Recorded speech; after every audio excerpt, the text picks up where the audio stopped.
Why are you still fighting the struggle to have independence for Biafra? We are fighting for independence, not fighting physically with guns and bullets. We are fighting in terms of our agitation. We are fighting in terms of our belief. We're fighting in terms of our consistency to ensure that we are free, because we're not free. As a free people, we can afford to make life better for our people. Right now, we can't do that because of how Nigeria is structured and because of the very flawed foundations upon which Nigeria rests. You called for a referendum latest this year, November, you said, I think. Yes. If that doesn't happen, what's the way forward? Because the way it looks like the government will definitely not agree to that.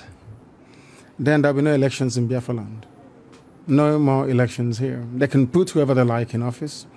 They can do whatever they like with their political positions. We will not engage in any political process. You said it's a peaceful struggle, but Yes. there are some videos of you appearing in the past, especially abroad, in particular in one conference in the US, where you said you need weapons to defend yourself. You need guns and ammunition. How can we understand that in the context that you're saying it's a peaceful struggle?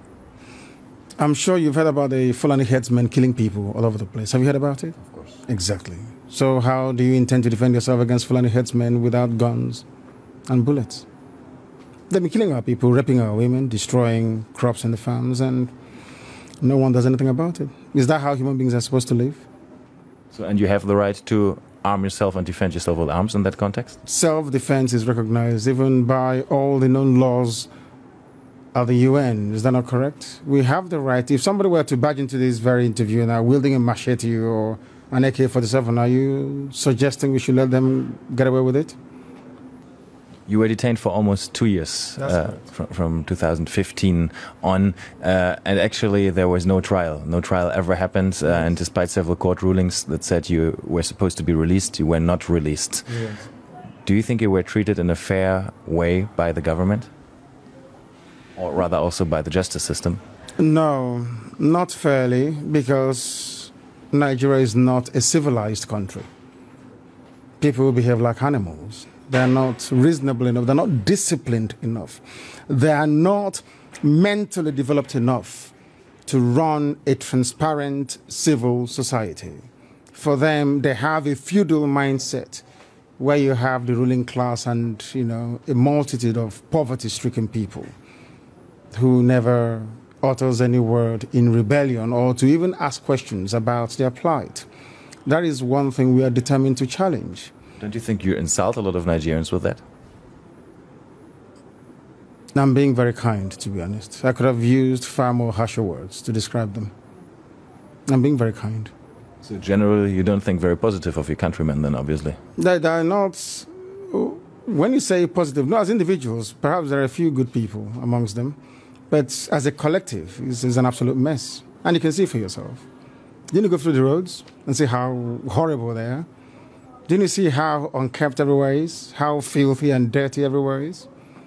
That is the product of a Nigerian system that is uniquely backwards, even by the very third world standards of Black Africa. That's the fact, and people must face up to it. Well, I traveled in the north quite extensively, and I went to very remote areas sometimes where you would still find Igbo people living there, peaceful together with communities in the north. Don't you sometimes think that you might endanger their peaceful coexistence with the communities there, that they might get into trouble with that? So if they're living so peacefully together, or cohabiting so peacefully as you put it, how come you hear about all those uprisings in the north where southern Christians are being slaughtered and nothing gets done about it? Are you telling me that that is normal? People are in the north out of a dire need, necessity more or less, to try and survive. Because here, the entire production process has been emasculated by people and policies that are geared towards ensuring that our people exist in perpetual state of poverty, and that is unacceptable to us.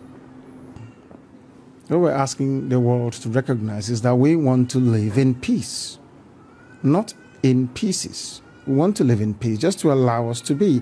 Allow Biafra to exist. We were existing before the British came. Just allow us to go back to, what we were before. No African came to Europe to create countries. So for somebody to just come in here and say, you from today,